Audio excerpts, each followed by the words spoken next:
OK, bonjour tout le monde. On va avoir un excellent témoignage aujourd'hui. Alors, donc, c'est un très bon ami à moi. Ça fait longtemps, comme il dit, ça fait plus de 40 ans qu'on se connaît, même si j'ai 25 ans. Fait que j'étais dans le ventre de ma mère, puis il me connaissait déjà, ça a l'air. Puis aujourd'hui, c'est moi qui ai demandé à Bertrand, donc il s'appelle Bertrand Marcoux. Et puis, c'est moi qui lui ai demandé cette semaine s'il voudrait aujourd'hui partager, parce qu'il m'a dit qu'il serait ici ce matin. Et je pensais, ensemble avec la famille ici, les frères et les sœurs, d'échanger. Bertrand va partager avec nous tout ce qu'il a traversé. Donc, je veux juste vous dire, Bertrand, bon, ça fait une quarantaine d'années, tu es croyant, 40-45 ans, toi? Non, ça fait 40 ans, effectivement. Le 15 mars de cette année, je viens d'entamer mon deuxième 40 ans. OK. Wow, c'est cool. Yeah. Je ne sais pas si je vais en faire 3 comme Moïse, mais enfin. Ouais, je le souhaite, je le souhaite. Alors, Bertrand, donc, il a fréquenté des églises à Saint-Hilaire, il vivait à Saint-Hilaire, et puis il a été aussi pendant des années à Nouvelle-Vie. À Nouvelle-Vie, donc ouais, ça a été... On a fait plusieurs églises, ouais, j'ai été aux États-Unis aussi. Oui, c'est vrai, aux États-Unis. Alors, la raison pourquoi j'ai demandé à Bertrand aujourd'hui de partager, c'est parce qu'il a traversé des moments très, très, très difficiles, des moments très éprouvants aussi. Mm-hmm. Et puis, j'ai pensé que ce serait peut-être intéressant de parler ensemble aujourd'hui, de partager, d'échanger et puis de recevoir qu'est-ce que Bertrand a traversé, lui et sa famille. Et puis, donc, moi, à ma connaissance, je sais qu'il y a deux très grandes épreuves qui ont traversé. Donc, on va parler de ça. Je voudrais qu'il partage avant sa première épreuve qu'il va partager. Ensuite, la deuxième, où est-ce qu'on a eu... on est allé chez Bertrand, justement. On a prié dans ces contextes-là avec Denis Pilusi. On est allé prier. Beaucoup d'autres croyants sont allés prier, justement. Il y a des croyants de partout sont allés prier sur eux parce qu'ils traversaient vraiment des moments extrêmement éprouvants. Puis je pense qu'aujourd'hui, ça va nous enrichir, puis ça va peut-être répondre aussi à des questions. Alors, Saint-Esprit vient. Aujourd'hui, on va parler d'un sujet qui est difficile pour tout le monde. Difficile, 1, à entendre souvent, 2, à parler, puis aussi 3, surtout à vivre et à expérimenter. Alors, Saint-Esprit vient aujourd'hui, vient répandre une onction de guérison, de délivrance, puis aussi peut-être de révélation pour qu'on puisse savoir comment se positionner dans des moments difficiles qu'on traverse dans la vie. Fait qu'on veut te dire merci, on te bénit déjà pour tout ce que le Saint-Esprit va déverser dans chaque cœur. Et je bénis mon frère Bertrand aujourd'hui qui va partager sa vie avec nous, il va ouvrir son cœur.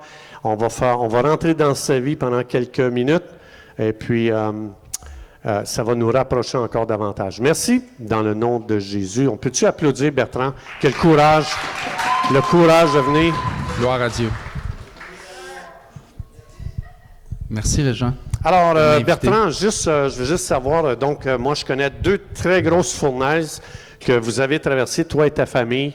Peut-être, veux-tu nous parler de ta première fournaise d'épreuves que tu as traversée? OK. Alors, on a combien de temps? Ah, vas-y, je te le dirai. Pas sûr qu'on va parler de tout, mais que le Seigneur soit glorifié dans tout ça. Première épreuve, à l'âge de 33 ans, je me suis retrouvé, moi j'ai tout eu de bonheur dans la vie. Donc à 27 ans, j'avais 3 enfants.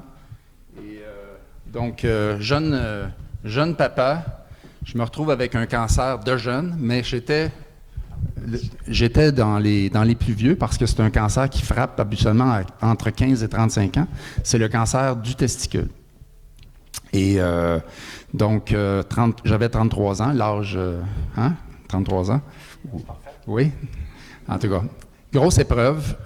Donc, je me suis retrouvé finalement avec des métastases au niveau de l'abdomen.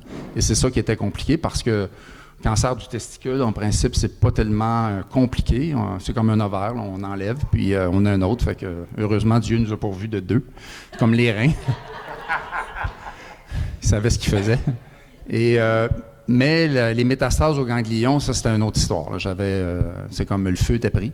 Et donc, j'ai eu besoin de chimiothérapie. Mais dans toutes ces épreuves-là, en tant que chrétien, on se pose toujours la question, est-ce que Dieu me guérit? Est-ce que je dois aller en médecine? C'est toujours des questionnements, mais bon, mis ça devant le Seigneur, puis il nous a dirigés, étant donné que pour ce type de cancer-là, la chimiothérapie donnait des très bons résultats de l'ordre de 90%. Alors, étant donné que j'étais à mon compte aussi, c'était pas mal compliqué si j'allais à l'encontre de la médecine, parce que là, j'étais pas payé en plus. Bon, j'étais chiropratien parce que là, j'ai pris ma retraite. Alors, j'étais chiropratien. Et donc, j'ai fait les traitements et puis ça a bien été. J'étais en rémission. Mais quelques mois plus tard, j'ai eu une récidive. Et là, j'ai dû avoir de la chimiothérapie, mais transplantation. Donc, ça, c'est une technique qui était assez nouvelle à l'époque. On est en 1997. Ça fait un peu plus de 25 ans, là. Ça? 24. Mais ça a commencé en 96. Donc, la récidive, fin 96, traitement 97. Et là, vraiment, quand on dit, c'est la chimio qui t'a sauvé, il y a un bémol à ça, là. J'ai failli mourir dans la chimio, là. À un moment donné, Dieu intervient. Et ça a été assez spécial où j'étais au 4e cycle où lorsqu'on te donne la chimiothérapie très, très, très forte, la seule façon de te relever de ça, sinon tu meurs, c'est de te redonner tes cellules souches qu'on a prélevées avant. Et donc, pendant un temps, tu ne sais pas si ça va fonctionner. Donc, ça se peut que tu meurs. D'ailleurs, c'est une des premières choses que l'oncologue m'avait dit. Il y a, je ne sais pas trop c'est quoi le pourcentage, là, mais il y avait un certain pourcentage. Moi, je pense que c'était 10%. Il y a 10% de chances que tu meurs dans le traitement, pendant le traitement. Fait que ce à quoi je lui avais dit, pourquoi vous ne me dites pas que j'ai 90% de chances de m'en sortir?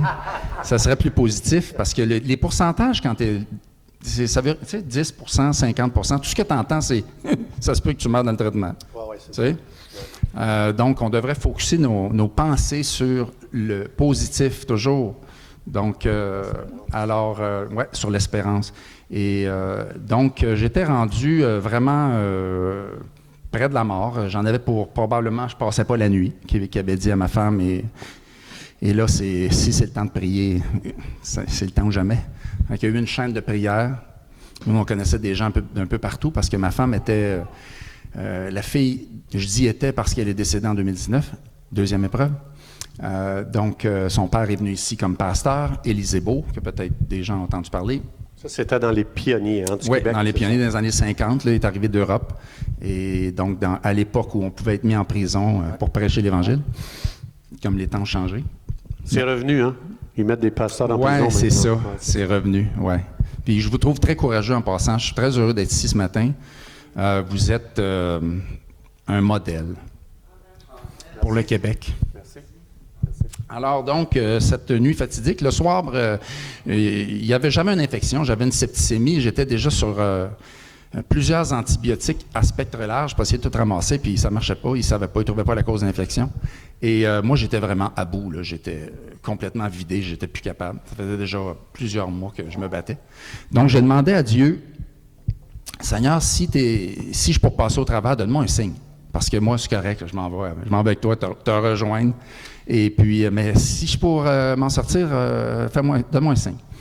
Et quelque chose d'assez extraordinaire est arrivé, c'est que j'étais en fièvre, je ne pouvais même pas avaler ma propre salive, j'étais vraiment foutu.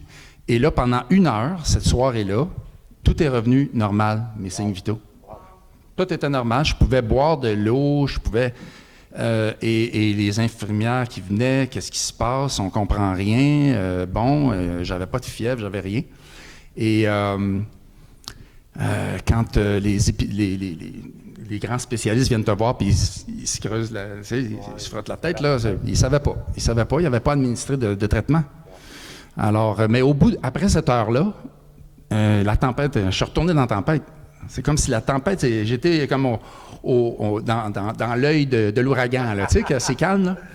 Puis après ça, j'étais retourné dans la tempête, mais là, je le savais. Le Seigneur m'avait donné mon signe. Alors là, l'esprit change complètement. Comme, peu importe comment ça va mal, je sais que je m'en sors. De toute façon, je m'étais abandonné dans ses mains. Et donc, c'est ça. Le lendemain ou 2 jours après, je ne me souviens pas quand, ils ont trouvé la cause de l'infection, m'ont administré les médicaments. Et puis, j'ai passé au travers. Donc, Dieu fait toujours partie de la solution, peu importe le trouble de santé qu'on a. La médecine fait des bien bonnes choses, mais il y en a beaucoup. Et moi, quand j'ai eu ce cancer-là, on m'a présenté un jeune homme, à peu près de mon âge, qui était aux prises avec la même chose que moi, sauf qu'il était, je ne sais pas combien de mois d'en avance sur moi, là. 6 mois ou je sais pas. Et ça avait bien été, puis c'était pour m'encourager, puis tout ça, mais de 6 mois en 6 mois, à un moment donné, lui, ça a mal été. Puis là, il s'est retrouvé avec, oups, on enlève un poumon, parce qu'il s'est rendu d'un poumon. Ah, puis là, après ça, on enlève un autre bout de l'autre poumon. Ça allait vraiment pas bien. Puis finalement, dans le cerveau. Fait que le gars qui m'ont présenté pour m'encourager, il m'encourageait plus trop à ça. Fait qu'il fallait vraiment que j'aille trouver ma force dans le Seigneur. Alors, mais ça, Dieu sachant toutes choses, qu'est-ce qui était pour s'en venir plus tard? C'était pour me préparer et m'équiper, pour me donner de la force pour la plus grande épreuve qui a suivi. Ouais. Qu'est-ce que vous pensez? C'est bizarre parce que cette semaine, je lisais, ou la semaine passée, je ne me souviens plus, parce que tu parles de la chimiothérapie et tout ça. Bon, moi je crois à la guérison divine, surnaturelle. Je crois qu'il faut prier pour les malades, c'est très important. J'ai Ésaïe, il dit à un moment donné, Ézéchias, vous vous souvenez d'Ézéchias quand il avait été attaqué? Il a dit au Seigneur, Seigneur, il faut que tu nous aides, ils sont trop puissants. Puis ça dit que Dieu a envoyé un seul ange, 180 000 soldats sont morts dans le camp ennemi. Un ange. Tu sais, puis la Bible explique que quand on prie, Dieu envoie des anges. Tu sais, mais ce que j'ai aimé après, c'est que ça dit, Ézéchias, il dit, est-ce que je vais guérir? Parce qu'Ézéchias, il a attrapé une maladie. Il dit, est-ce que je vais guérir? Puis Ésaïe, il a dit, oui. Fait qu'il dit à quelqu'un, va chercher de la pâte de figue. Mets-le sur sa maladie, et puis il va guérir. Donc, Dieu, des fois, il guérit surnaturellement, compris, mais Dieu, des fois, peut nous donner une solution divine comme ça, où, évidemment, Dieu ne veut pas non plus jeter à la poubelle la médecine, parce que la vraie médecine, des gens qui ont reçu une connaissance de Dieu, ils peuvent faire énormément de bien. D'ailleurs, hier, j'ai écouté une émission sur le développement Tesla, et les fameux medbed, et c'est extraordinaire. Qu'est-ce que ça fait? Ça guérit tout ton corps, là, tu sais, fait que Dieu est pour la guérison. Anyway, avant de passer à la deuxième épreuve, l'Esprit me ramène quelque chose que j'ai à cœur de... C'est que pendant cette accalmie-là de 1 heure, ce que Dieu a mis sur mon cœur, c'est... Ton corps, là, c'est rien à guérir. Ça se fait comme ça. Amen. Ce que je veux guérir, c'est tout ton être. Corps, âme, esprit. Amen. Quand dans certains versets, on dit « Va, ta foi t'a guéri ouais. », en anglais, c'est, dans certaines versions ou dans certains passages, « Your faith has made you whole ». Whole, c'est quoi? C'est d'être entier. OK? Et on n'a pas vraiment ça dans le français, d'être complet en lui. Et c'est ça que, ultimement, quand on a une épreuve, on se pose inévitablement la question « Pourquoi, Seigneur? » Assez vite, il faut passer à « OK, maintenant que c'est là, je fais quoi? Qu'est-ce que j'ai à apprendre? » Parce que Dieu permet les épreuves. Je ne crois pas que Dieu envoie les épreuves. Dieu les permet dans notre vie et, ultimement, dans tout ça, c'est pour qu'on puisse se rapprocher de lui et de dépendre de lui. Ça va être quelque chose après, parce que je ne veux pas prendre le temps pour la deuxième fournaise, mais ça, c'est quelque chose d'important, ce que tu viens de dire, Bertrand. Est-ce que Dieu envoie l'épreuve ou est-ce que Dieu la permet, puis pourquoi il la permet? Et ça va être quelque chose d'intéressant après à développer. Je veux juste qu'on entende ces deux épreuves. Moi, j'ai des questions à lui poser après. Okay. Puis on va revenir sur ça, justement. Okay. Parce qu'il y a beaucoup de choses qui se disent, puis on va un petit peu expliquer ça après. Donc, là, après ça, il est arrivé la deuxième fournaise. Deuxième fournaise, oui. Toute une fournaise, ça a chauffé. Mais ça a été très long. Le cancer, même si l'après-cancer, c'est sûr qu'il y a toujours un aspect de 5 ans, là. C'est parce que dans ton esprit, c'est comme si tu ne te sens jamais vraiment guéri, mais au bout de 5 ans, OK, c'est correct, c'est beau, j'en ferai plus de scan, là. Occupez-vous des autres, moi je suis guéri. C'est ça. Et donc, combien de temps après? Ça, c'était en 97. En 2003, 2002-2003, mon épouse Annie a commencé à avoir des troubles avec ses jambes, d'équilibre, manque de force. En faisant du ski, elle était tombée, puis elle n'était pas capable de se relever, bizarre. Et donc, ça commence tranquillement. Et ça a été très lent, la progression au début. En passant, mon épouse était tellement en forme. Je n'étais pas capable de la suivre en vélo. C'était vraiment une fille en forme, en pleine santé, n'était jamais malade. 3 enfants pour les femmes, vous savez ce que ça veut dire, de 10 livres à la naissance. Ouch! Et à la maison, et vraiment incroyable femme que j'ai été avec 37 ans. Et donc, tranquillement, pas vite, elle a commencé à avoir ces problèmes-là et on a consulté, il ne trouvait pas et ça a été lent. Et finalement, en 2004, le diagnostic a tombé. Elle faisait la sclérose latérale amyotrophique. Donc, la maladie de Lou Gehrig, pour ceux qui ont déjà entendu un peu parler de ça, en français, c'est la maladie de Charcot. C'est une maladie dégénérative, neurodégénérative, où tes nerfs moteurs, et non pas les nerfs sensitifs, les nerfs moteurs, se mettent à mourir, en tout cas, c'est ce qu'ils disent, où ils ne conduisent plus l'électricité entre le cerveau et tous tes muscles. Donc, graduellement, c'est la paralysie. Et l'espérance de vie, c'est 2 à 5 ans. Et il n'y a pas d'espoir, il n'y a pas de traitement. C'est comme, t'as rien. Et donc, les médecins te regardent dégénérer, puis c'est tout. Ils prennent des notes. Ils ont voulu essayer différentes choses, seulement ça n'a jamais eu lieu. Annie était prête à essayer. Elle a des protocoles, des essais cliniques, de toutes sortes de choses, mais finalement... Alors, ça a été par la grâce de Dieu que Dieu nous a conduits. Et Annie, qui, elle a accepté le Seigneur dans son cœur, a grandi, comme on dit, c'est comme Obélix tombé dedans quand il était enfant, donc à peu près à 5 ans. Elle était très jeune, qu'elle se souvient d'avoir donné son cœur à Jésus. Mais là, la maladie, comme ça, c'est toute une remise en question de tout ce que tu crois savoir sur Dieu. Et puis c'est ça qui s'est passé. Mon épouse a tellement changé, puis j'aurais tellement voulu qu'elle puisse témoigner de tout ça. Mais elle l'a fait quand même. Elle l'a fait, elle a écrit plein d'écrits et tout ça. Mais à travers ça, c'est pas facile parce que, tu sais, on dit « Ah, j'ai été un aidant naturel. » Tu es un aidant naturel. Je sais pas si vous autres, vous aimez l'expression, mais il n'y a pas grand-chose de naturel à être un aidant. Ça vient pas naturel. C'est quelque chose qu'il faut t'apprendre, puis mettons que quand ça fait 2 ans, 3 ans, 4 ans, 5 ans, là, on était supposé rendu comme à l'espérance de vie. Et elle était toujours en vie, puis elle voulait toujours guérir, puis elle croyait que Dieu était pour la guérir, puis elle avait rêvé que Dieu la guérissait, puis le lendemain, elle avait rêvé qu'elle avait rêvé que Dieu la guérissait, tu sais, là, dans des moments vraiment spéciaux. Et on avait beaucoup d'amis chrétiens qui croyaient qu'elle était pour guérir aussi, puis on priait, Mais moi, dans tout ça, c'est comme, OK, c'est beau, là, tu y crois, mais moi, je suis avec toi aussi. Il faudrait que, moi aussi, Dieu m'avait montré un signe que j'étais pour m'en sortir lors du cancer. Donc, ce que j'ai fait, le Seigneur m'a guidé à aller passer 3 jours sur le bord d'un lac, dans une petite cabane qu'on m'a prêtée, qui était pour le matériel de bateau. Mais c'était une cabane qui était toute équipée, là. Il y avait une toilette, une douche, un divan, une petite cuisine. Puis finalement, je suis allé là, puis sans avoir prémédité mon affaire, j'ai décidé de jeûner. Bien moins compliqué. Je m'étais apporté des livres, puis je voulais prier, jeûner dans la présence du Seigneur. Puis ça, c'était un été qu'il pleuvait tout le temps, en tout cas dans cette période-là. J'avais les grandes portes ouvertes, puis je me reposais, j'étais très fatigué, je me reposais, je lisais. Je pense que j'ai lu 5 livres. Et puis... Puis une des choses que je voulais que Dieu me montre, c'est « Seigneur, montre-moi-le, qu'est-ce qui va se passer?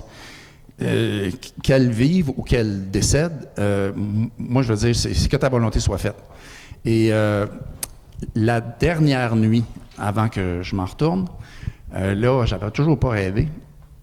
Et donc, la veille de cette nuit-là, en fait, je réalise à un moment donné qu'il pleut. Il pleut depuis 2-3 jours. Mais il n'y a pas eu d'éclair puis de tonnerre. Tu sais, c'était comme une pluie constante. Ouais. Puis là, je sais pas, là, je sais pas s'il y en a qui ont déjà jeûné 3 jours. Oui. On est dans un état spirituel pas mal spécial, hein, quand on jeûne pas, quand on mange pas. Et donc, je me sentais tellement proche de l'Esprit de Dieu que j'ai osé dire, Seigneur, fais-moi entendre ton tonnerre. Puis dans la minute, ça s'est mis à tonner. Moi, j'avais le poil, là, ces bras qui était levé, là, puis OK, bon, mais moi, c'est l'esprit rationnel, hein, c'était peut-être un addon. C'est un addon. Mais là, qu'est-ce qui arrive habituellement avant le tonnerre? L'éclair. Mais il n'y avait pas eu d'éclair, juste du tonnerre. Fait que là, je dis, ben, regarde, non, fais-moi voir ta lumière. Et j'étais couché, puis les fenêtres étaient, il y avait des rideaux opaques. Fait que je ne savais pas trop si c'est parce que, dans le fond, même s'il y en a eu, je ne l'ai pas vu, je ne savais pas trop. Mais je restais dans la même position, j'ai dit, fais-moi voir ta lumière. Puis là, ça allait éclairer la pièce. Mais c'était encore plus... c'est pas un hasard, c'est pas un hasard, ça se peut pas. T'sais, Dieu a répondu. Comment on peut être connecté à Dieu à travers sa nature et les éléments? C'est quelque chose que j'ai jamais vécu. Ben, en tout cas, peut-être un peu, mais pas autant que cette fois-là. Puis je vous le partage. Et là, tout de suite après, là, étant connecté comme ça, j'ai dit, Seigneur, tu sais pourquoi je suis ici. Je veux que c'est vraiment important. Parce que j'ai plus de force. J'ai besoin que tu me donnes ta force pour continuer à prendre soin d'Annie parce que j'avais aucunement l'intention de la laisser tomber. J'étais toujours à la maison, elle n'était pas placée. Alors, complètement dépendante de moi, là, de l'aide qu'elle avait.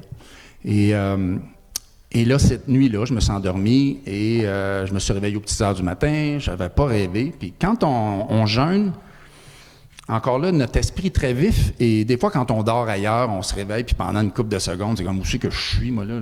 Non, j'étais très là, puis je savais exactement au réveil pourquoi j'étais là, puis que j'avais pas rêvé. Puis, Seigneur, c'est vraiment important. Alors, je me suis rendormi et là, j'ai rêvé.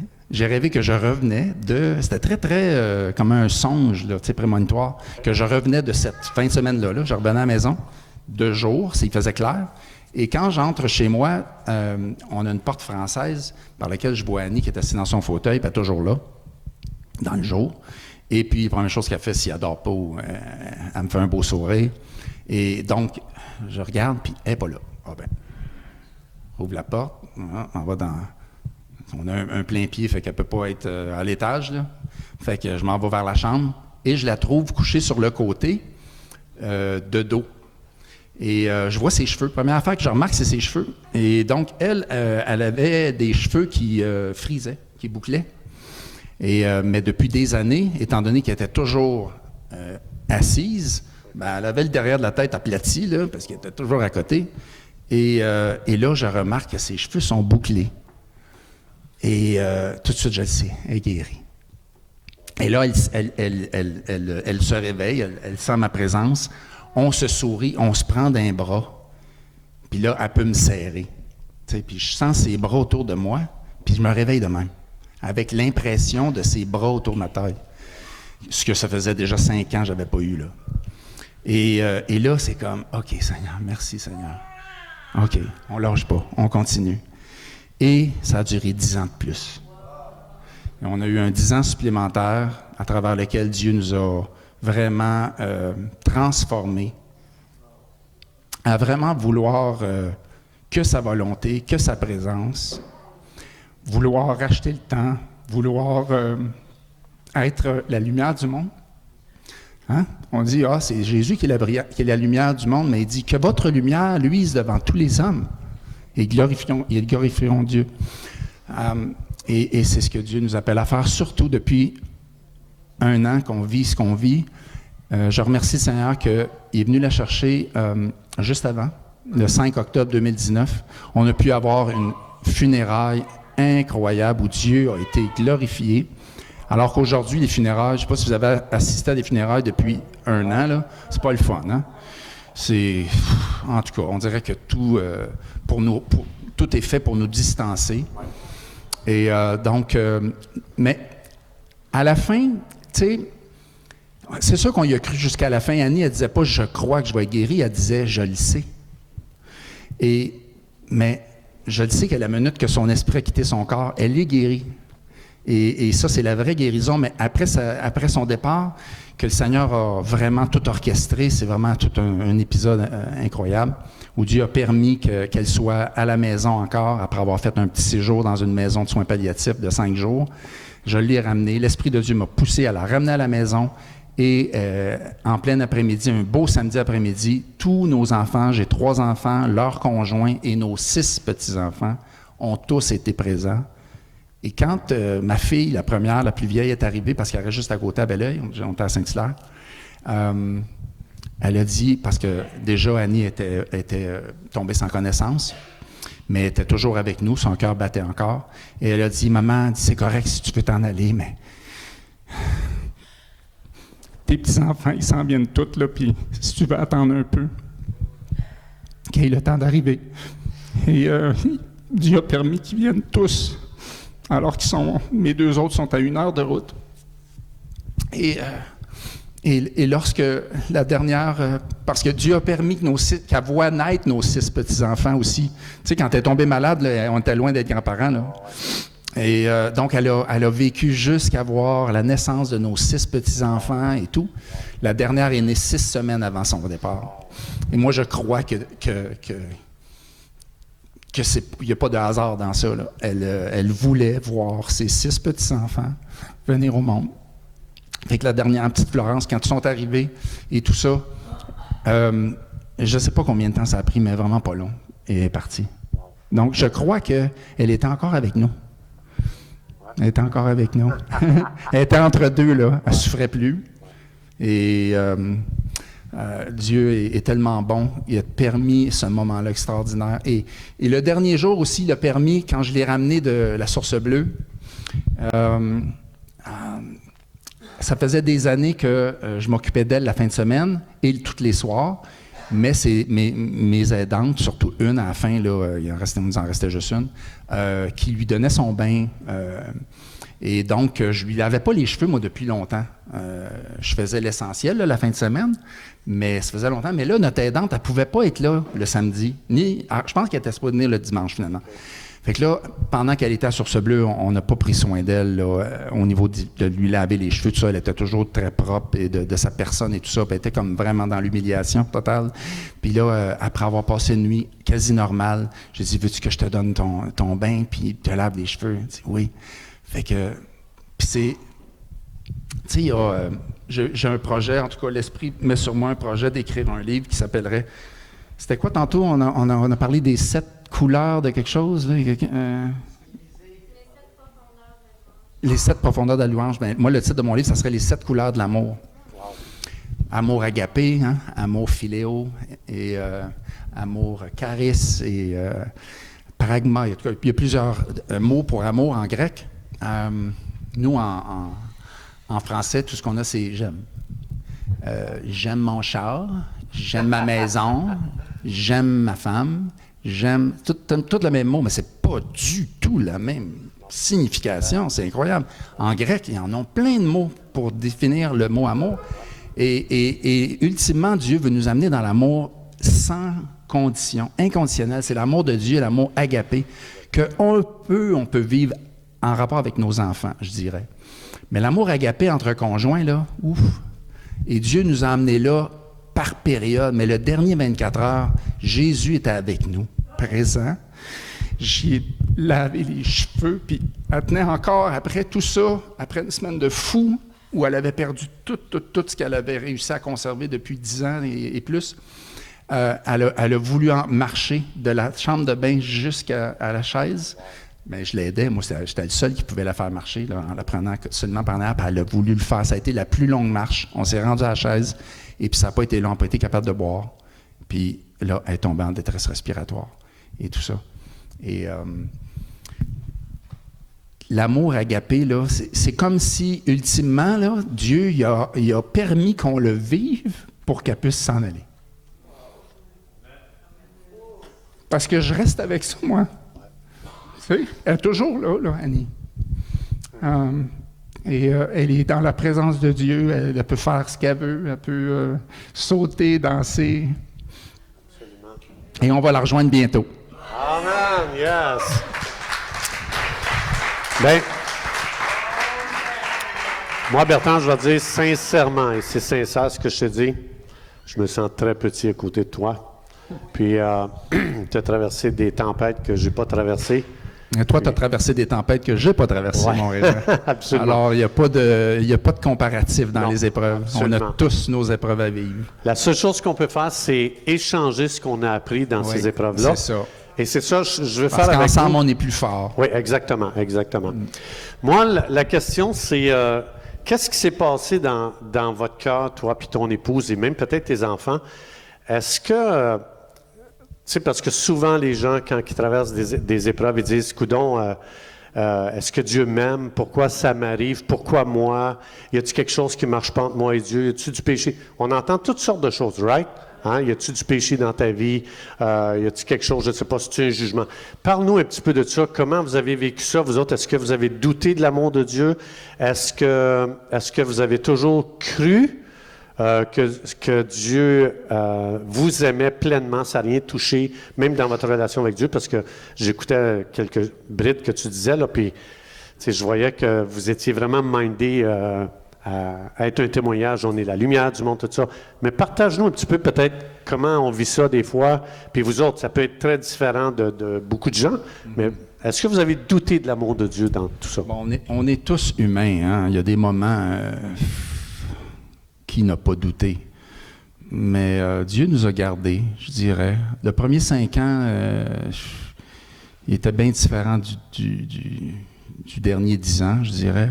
Parce que, bon, il y a comme un prognostic qui est là, puis c'est 2 à 5 ans. Il n'y a pas d'issue. Et pourquoi vivre plus longtemps? Dans ces conditions-là, là, sérieusement, là, c'est vraiment difficile. Tu perds toute ta dignité, tu es dépendant complètement. Les gens se demandent si tu as toute ta tête. C'est l'humiliation, là.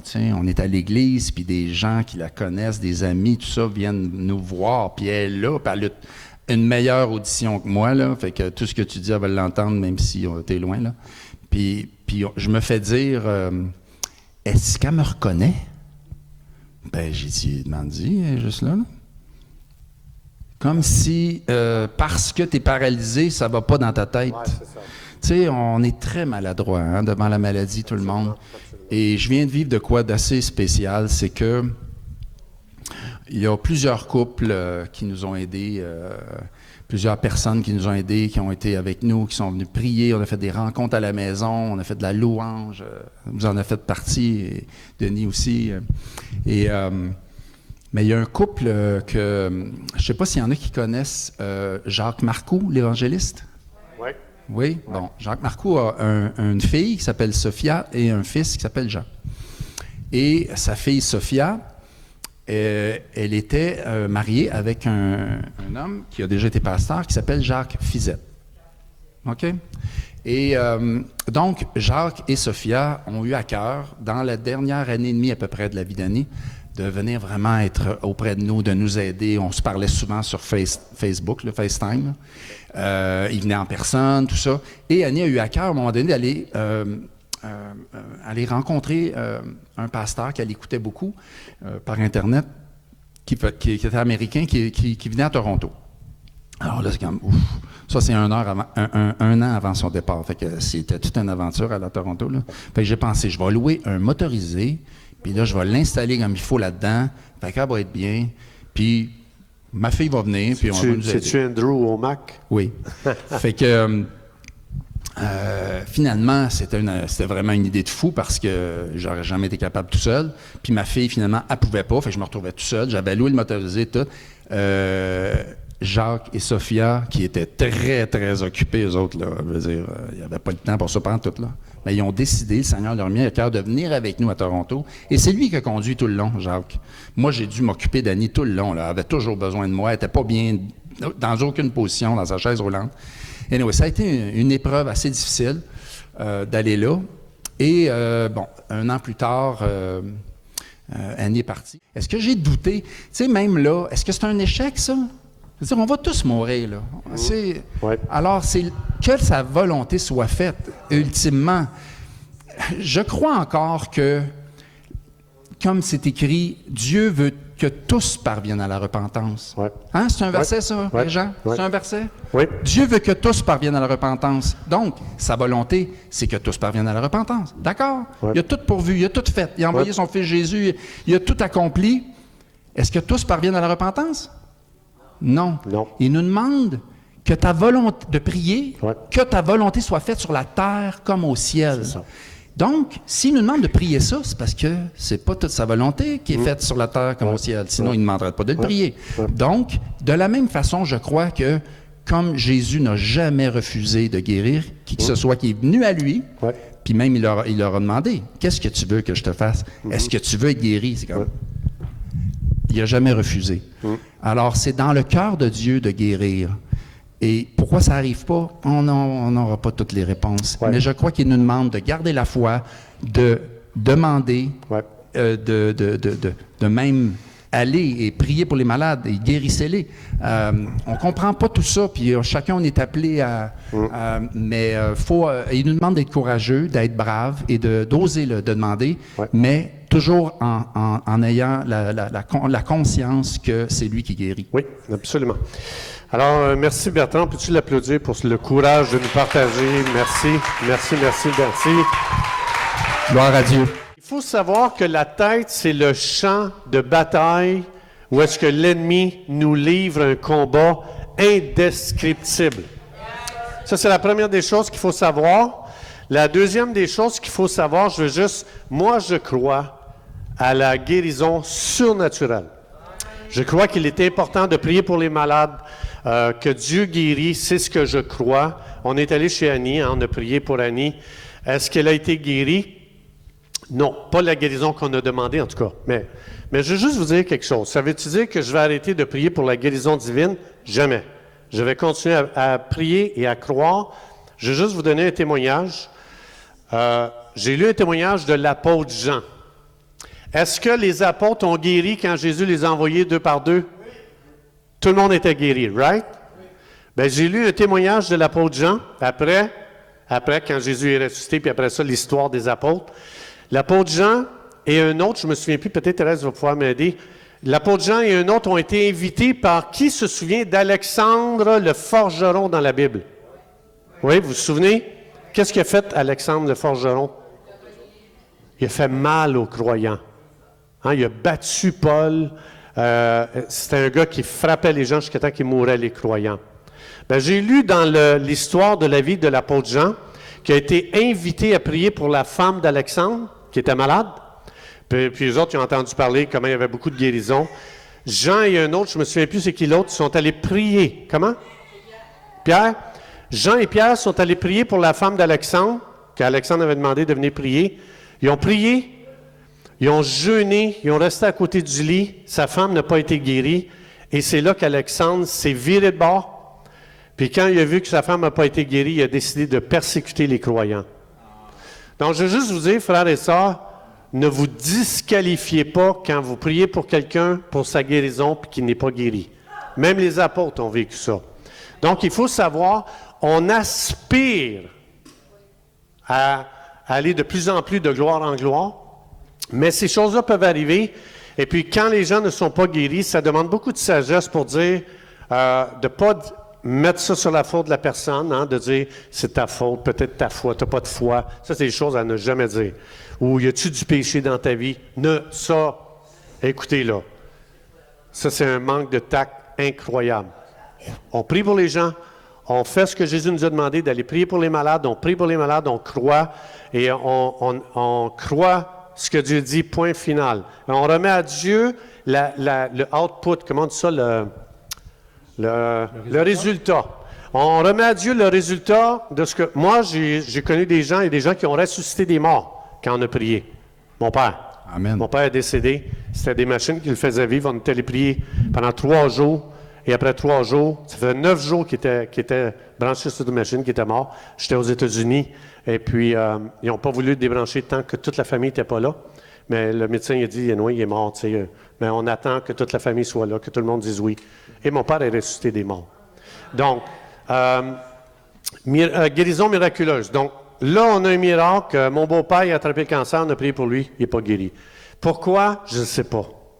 Est-ce que je dois me remettre en question? Oui. Dieu donne un sursis parfois. Alors, j'avais un verset justement pour Bertrand. Ça, c'est le verset que mon épouse m'a enseigné. Je ne connaissais pas ce verset-là. Elle me l'a enseigné et il est très important. Je vais vous lire ça dans Ésaïe 45, verset 3. Ça, c'était le verset qu'elle a donné beaucoup dans les cours pour les femmes. Dieu dit, « Je te donnerai des trésors cachés dans les ténèbres. » Je répète. Dieu dit, il y a des trésors qui sont cachés que tu ne pourras jamais découvrir tant que tu ne passeras pas par des ténèbres. Ça, ce que ça veut dire, c'est que il n'y a aucun endroit qui va appauvrir notre vie. C'est ça que Dieu dit. Là. Je te donnerai des trésors cachés dans les ténèbres. Il y a des trésors qu'on ne peut pas découvrir si on n'est pas dans les ténèbres. Quand tu vas traverser, ça dit dans Psaume 3, quand je traverse la vallée de la mort, qu'est-ce que je découvre? Tu es là. Tu es avec moi. Je ne crains aucun mal. Il a découvert quoi comme trésor? Sa présence me délivre de toute peur dans la vallée de la mort. Donc, ma question, c'est ceci. Dieu dit, je vais te donner des trésors cachés dans les ténèbres et des richesses enfouies dans les lieux secrets. Ce que Dieu est en train de dire, là, c'est que ce qu'il a préparé pour notre vie, pour Bertrand, sa famille, moi, ma famille, donc il y a des gens qui le savent, je suis décédé 4 fois il y a 4 ans. Donc, j'ai traversé une vallée assez profonde. Mais l'idée, c'est que, tu sais, quand quelqu'un sort des ténèbres ou de la vallée et qui sort de l'autre côté puis qui est déçu, il ne croit plus en Dieu, il a abandonné la foi. Moi, j'en connais des gens qui ont balancé Dieu, là. Ils ont traversé la vallée de la mort. Et puis ces gens-là, aujourd'hui, ils ne veulent plus rien savoir de Dieu. Il est où Dieu? Si Dieu est si bon. Regardez ce que les gens disent. Si Dieu est si bon, pourquoi il y a des guerres? Si Dieu est si bon, pourquoi qu'on a prié pour des gens et ils n'ont pas été guéris? Donc, je connais des gens qui ont traversé et soit dit en passant, je ne veux pas dire que moi je suis à l'abri de ça, là. Mais il y a des gens qui ont traversé, justement, ils ont rentré dans les ténèbres, sont sortis de l'autre côté, il n'y avait aucun trésor à partager de ce qu'ils ont trouvé, de ce qu'ils ont découvert. Et c'est ça que l'ennemi souvent fait.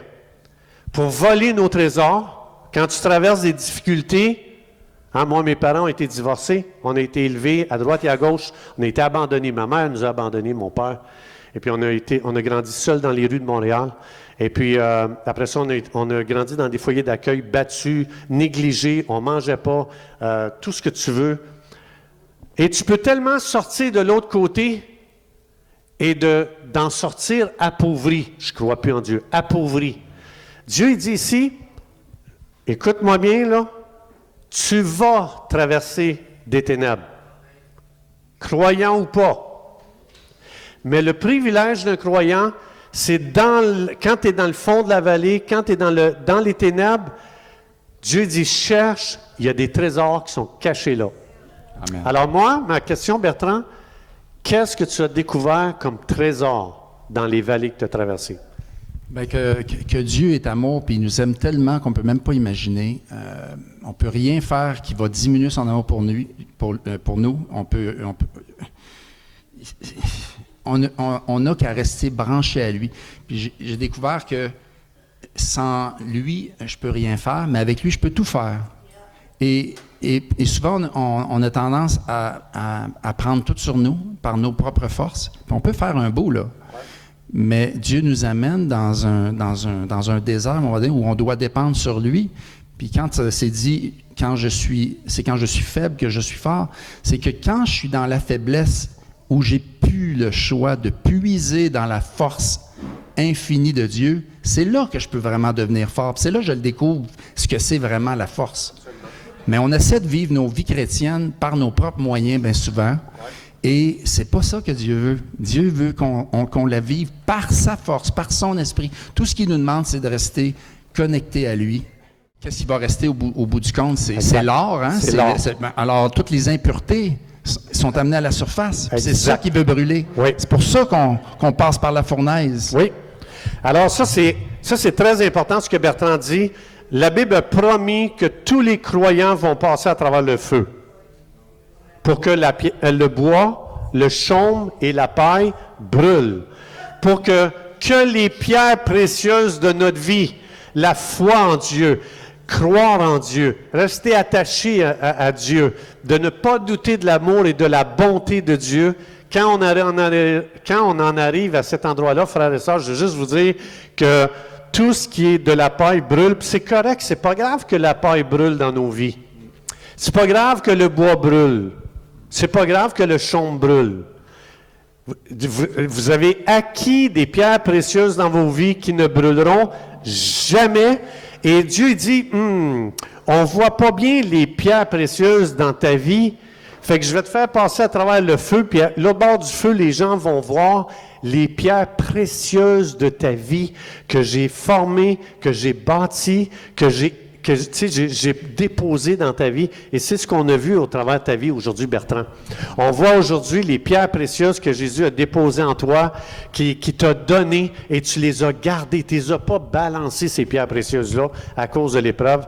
Et je veux vraiment te dire que tu as toute ma reconnaissance, tu as toute mon appréciation, et je veux vraiment te dire que je t'honore de tout mon cœur, Bertrand. Bien, merci beaucoup. C'est vraiment grâce à lui. Là. J'ai aucun mérite. Seigneur, c'est en toute humilité qu'on se met devant toi pour te remercier. Oui. Remercier de nous donner la vie, d'avoir fait de nous tes enfants, de nous avoir adoptés dans ta famille. C'est complètement par grâce. On ne te cherchait pas, c'est toi qui es venu nous chercher. Amen. Et Seigneur, je te remercie du privilège d'avoir pu partager ce matin, Seigneur, et c'est vraiment en toute humilité que j'ai voulu le faire. Seigneur, que ce soit toi qui soit glorifié dans tout ce qui a pris place ce matin. On ne comprend pas toutes choses, mais on s'accroche à toi, on te fait confiance en toutes choses. C'est toi qui es souverain. Il n'y a rien qui arrive sans ton consentement. Seigneur, on te prie aussi pour différentes personnes qui sont aux prises avec des épreuves, que ce soit santé, physique, mentale, spirituelle. Seigneur, que tu puisses vraiment nous restaurer grâce à ton esprit, ta parole, et merci pour la liberté qu'on a encore de pouvoir se réunir ensemble. Et pour cette liberté qu'on a dans ce pays encore, Seigneur, mais qu'on ne prend pas pour acquis suite aux événements qui sont arrivés. Et Seigneur, on veut continuer à être la lumière du monde et de dire qu'on a confiance en toi. C'est toi qui nous guéris et on n'a aucune crainte. Amen. Dans le nom précieux de ton Fils Jésus. Amen.